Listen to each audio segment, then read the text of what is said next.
Students, so welcome to our channel Spoken English, make it easy. Before going into the subject, I request all of you, the viewers, okay, so to watch our videos, okay, so they are so interesting and they are subject oriented, and if you want to improve your communication skills well, so better you watch them and learn and take the skills, and it will help you in building your career. Okay, so don't forget that. So if you are benefited with these videos, you better share to your near and dear and your friends, so that those people also will get the benefit, because the good thing should be shared to each and everybody. Okay, so that is our sincere advice to all of you, to watch them and to share with others. Okay, thank you. So let us go to the subject. So we have completed simple present and we have completed present continuous, and we are going to study the present perfect today. Before going into the subject, so I want to make some differences between simple present as well as the present perfect. When I was telling about the simple present, I told you one deficiency. So inadequacy. So inadequacy or deficiency is nothing but the simple present will never confirm the completion of an action. So those details are given here, and compare these two tenses together so that you can clearly understand what is simple present and what is present perfect, and what are the different changes between these two tenses. Okay, and where the simple present fails and where the present perfect will have the advantage. Okay, those disadvantage and advantages of these two tenses we can study now. Okay, see here, simple present and the present perfect. So see the structure also for present perfect. So it is very important for that to observe the structure before going into any tense. Okay, and you should by heart this structure. Okay, so you should remember this structure and write 10 times on a sheet of paper, so that it will be registered in your mind. Okay, that is very important. What is the structure? Subject plus have and has. What is this have and has? So they are nothing but the have family. We have three auxiliaries in have family: has, have and had. And has is for singular subject and have is for a plural subject. That I told you very clearly in auxiliary section. So go to that video of auxiliaries, see the second video. I told you very clearly about the auxiliaries in that video. Okay, see, has and have must be, because all perfect tenses will take has and have. It is an invariable preposition. Okay, next, past participle. Yes, so here we use why the different forms of the verbs are important, because they are useful for the tenses. That is the reason. So there is a logic for everything. So because when we were studying the different forms of the verbs in introductory videos on verb, so we have clearly explained all of you that there are the forms: the V1 form, V2 form, V3 form and V4 form. So the V3 form is nothing but the past participle form. See here, the past participle I have written past participle you should take, and the past participle should be preceded by have or has, must. Without has and have, V3 cannot stand. Okay, so the V3 is dependent on has and have auxiliary compulsorily. Okay, that is you have to make a note of it. Then complement. What is this complement? Complement is nothing but the rest of the sentence. So if I simply tell the structure, so this the meaning may not be complete. So to complete the meaning, to make more sense to the sentence, so we generally add some complement, or otherwise it is known as the rest of the sentence. Okay, I go to park. Simply the structure is I go. Simple present is I go. Where you go? The question arises, where you go? Say, I have to say I go to park every day. Okay, that is good. So why you go to park? What is the reason you want to tell? I go to park every day for a walk. How much time you walk? I go to park to walk every day for 45 minutes for my better health. So that is a complement. So to give more meaning to the sentence, we add something. So that is called rest of the sentence, or you can simply say the complement. Okay, that is a thing. So that is about the structure of the present perfect. So then come here. I have given the structures also. In simple present, the structure is subject plus V1. That's all. And complement or the rest of the sentence. So V1 plus complement, and here subject plus invariably have family, one auxiliary only, that is has or have. Has for the singular subject and have for the plural subject, plus compulsorily V3 coupled with the complement or rest of the sentence. That is the structure. Just now I have explained. I need not explain again. See here, next, confirmation of action. Yes, this is the most important difference between a simple present and present perfect. Okay, so it never confirms the completion of an action. I will give one example. I go to park. So it never confirms that I went to park yesterday. No. I will go to park tomorrow. No. So it never, simple present never confirms the completion of the action. Okay, so that's why the grammarians felt that, oh, this is incomplete, it is not confirm the action. So what we have to do? So then they have gone for this particular structure wherein the action is complete, 100% complete. Okay, so I go to park is present simple present. I have gone to park, that is present perfect. I subject, have auxiliary, gone is V3. See this, the time clauses are general time clauses are used for present perfect. I have gone to park just now, that means the action is complete.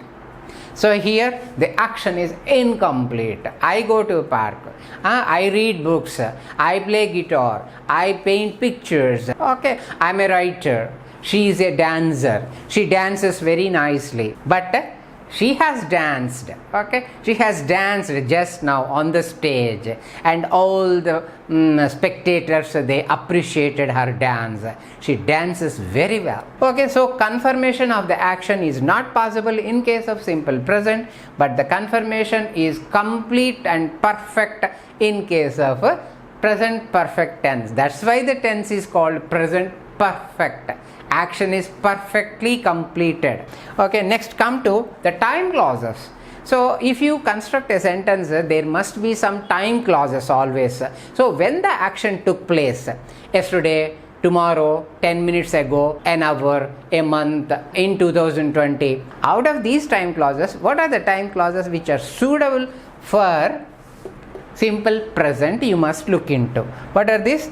No specific time clauses for the simple present, because these actions, they go on every day, every minute. The sun rises in the east, the sun sets in the west, the water boils at 100 degrees centigrade, the water freezes at 0 degrees centigrade. These are all the sentences which are simple present. Okay, and so where is the time clause for that? Every day sun rises, every day sun sets. Okay, that's why simple present never can take specific time clauses. Is it clear? Every day sun rises, every day sun sets, every day. That suits good. We work day and night. So those are the time clauses suitable for simple present. And come here. So the time clauses, the general time clauses are used in case of present perfect tense. What are these general time clauses? Just now, already, a minute ago, recently, for a while, for 5 minutes. Okay, the baby has slept soundly for 5 minutes. I have driven my car for a while.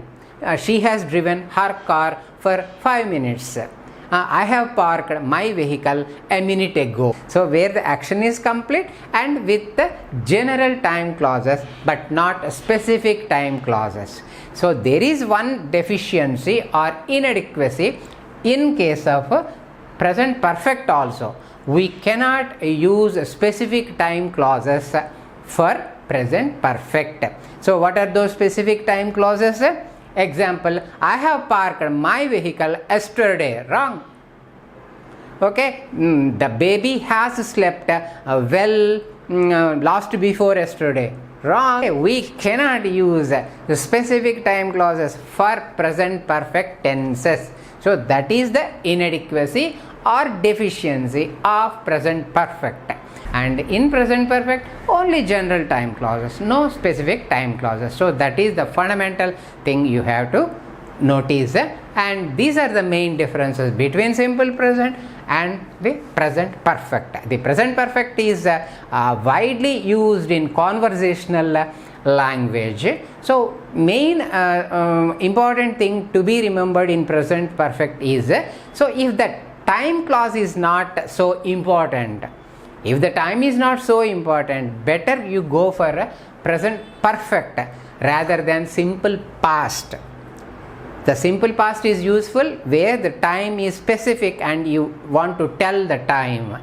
But if you are not very much interested to specify when the action took place particularly, then you can comfortably go for a present perfect. And present perfect sounds good than simple past.